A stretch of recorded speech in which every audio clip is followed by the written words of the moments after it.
God himself is love.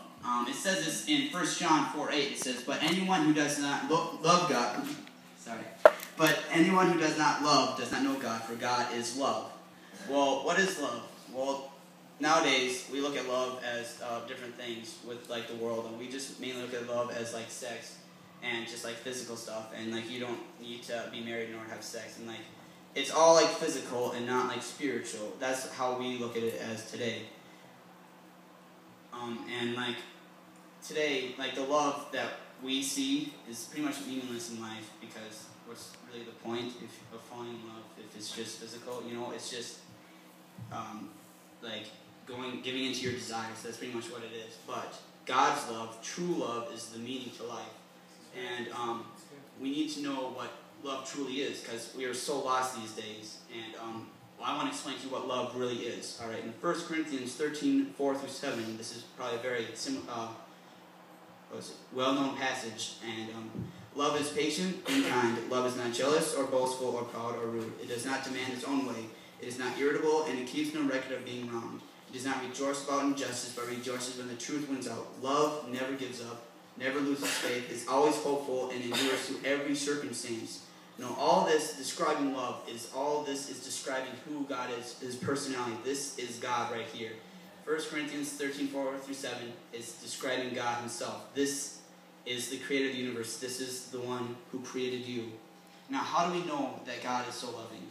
Well, he displayed it in the greatest way possible through his son, Jesus.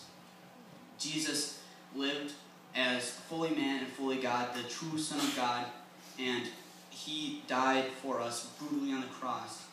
He was whipped 39 times. They said if you were whipped the 40th time, they said it would kill you. So he was like this close to death.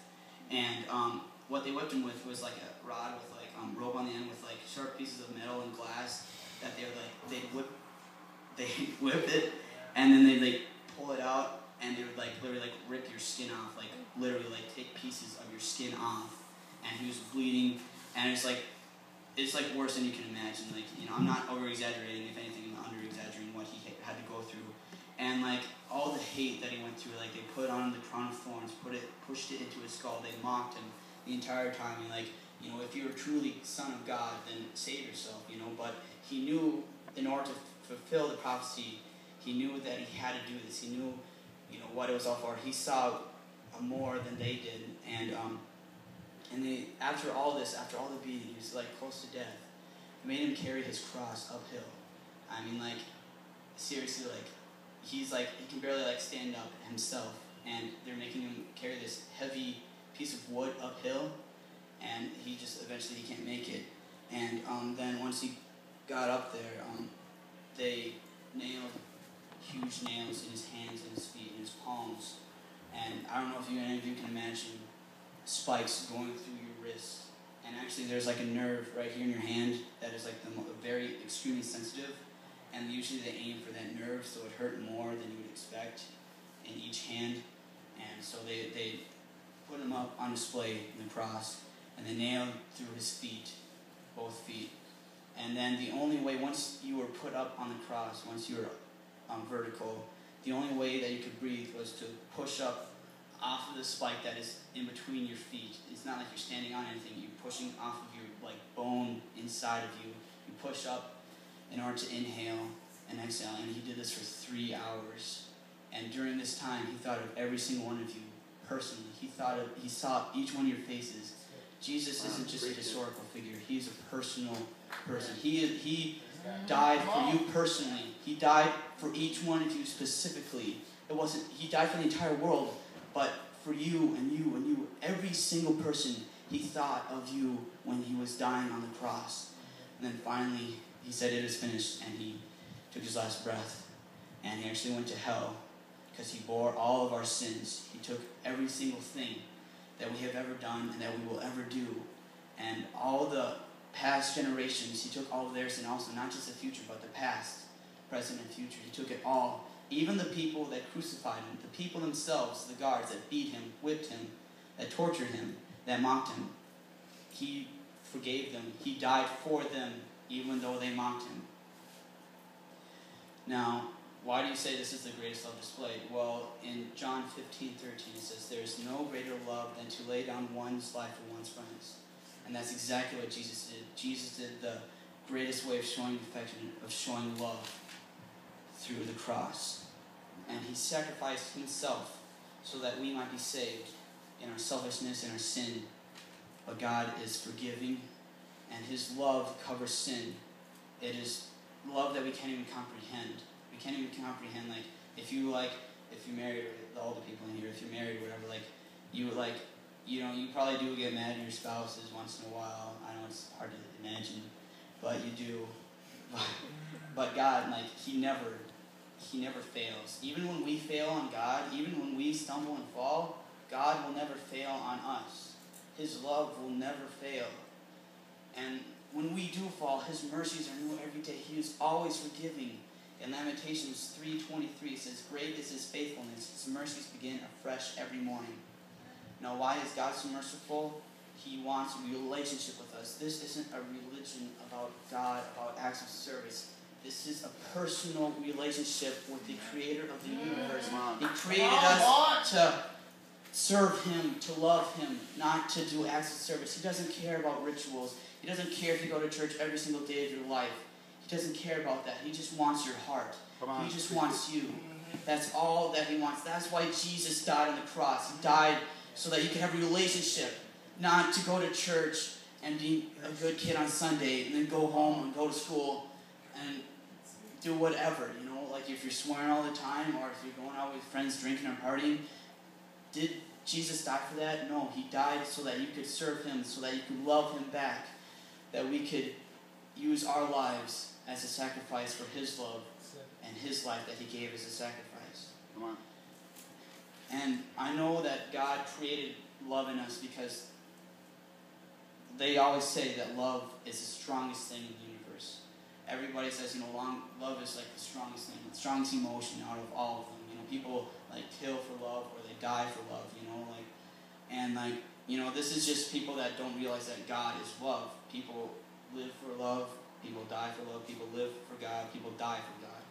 And we know that God has built it in our hearts to love, because there's so many songs and poetry and there's so many love stories that people love to hear over and over and over, or movies that people want to see all the time. And a study was done in the years 2002 through 2005 and found that 60% of the popular songs in the top 40 chart were all about love. And this is secular music on the top 40 chart. It's all about love. God built love inside of us, inside of our being. So we know that God created us for love. That is all we were made for. We were created to love him and to worship him. We can't deny it. And even as when you're children, you see a lot of children are deprived or if they're in an orphanage or something like that, because they don't get the love that they need. Because we literally need love to survive. We need love. We need motherly love, fatherly love. We can't live without it, just as human beings. But we also need God's love. We need God's love. And God, sometimes people always view God as a big scary guy up in heaven. He's always looking down on us, ready to strike us down when we make one little mistake. God isn't like that. He is very slow to anger. And I have a story about when I was little. I would always my sister is 2 years older than me, so she would always get to stay up a little later than me, about half an hour later. So I would always cry and pout to my parents why can I stay up? I'm a big boy. I'm a man. I can stay up. And they just be no, son, you have to go to bed. I was but why? Just go to bed, son. You'll figure it out later. And then other times, I don't know. I was a little chubby when I was a baby, but I always wanted a second dessert.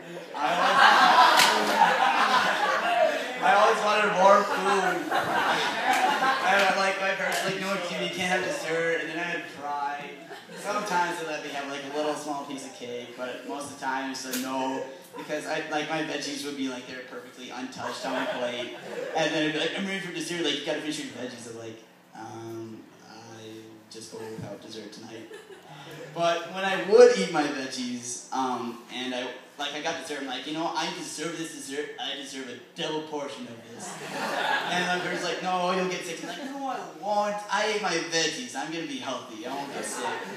But now looking back, I finally realized what they were doing. Because when they wouldn't let me stay up, they knew that the next morning, if I were to stay up, I'd be all tired and cranky. Be like, why'd you let me stay up? I didn't want to stay up. Why'd you make me? And then just we told you, son. And if I were to eat a second dessert, I would be sick on the couch or throw it up. You're like, why'd you do it, Mom? Why? And well, you wanted to. I'm like, whatever. But my parents knew better than me. In my eyes, I thought it was right. I thought it was what I needed to do because I was hungry or I was wide awake. And but it's like that with God and us. God sees the big picture. He sees everything. He has everything planned out more than we can imagine. Every single thing that happens in your day, God has ordained it. And we might think this is good for us. We think, all right, I'll do this. And really it's not. And God disciplines us as children. He's our Father, and He disciplines us like children because He knows what is good for us and what isn't. And so you feel God is just always being mad at you, but He's not. If a father doesn't discipline his child, it shows that he doesn't love them. So God has to discipline us, and He's a loving God, but He's also a just God. Yes. He can't just let sin go unpunished. He can't. That would not be love if He just let that happen. Because if a father didn't discipline his child and let him do whatever, eat all the food he wanted, stay up all night, his son would be, I don't know, he'd be diabetic and and an insomniac or something like that. I don't know. But I mean, if you're as a father, you don't want your son to be a diabetic. Unless you're born that way, then it's okay. But anyways, type 2 diabetes is when you become diabetic. Type 1 is when you're born. But anyway, but a father wouldn't do that to his kid. He wouldn't let him do it if he really loved him. And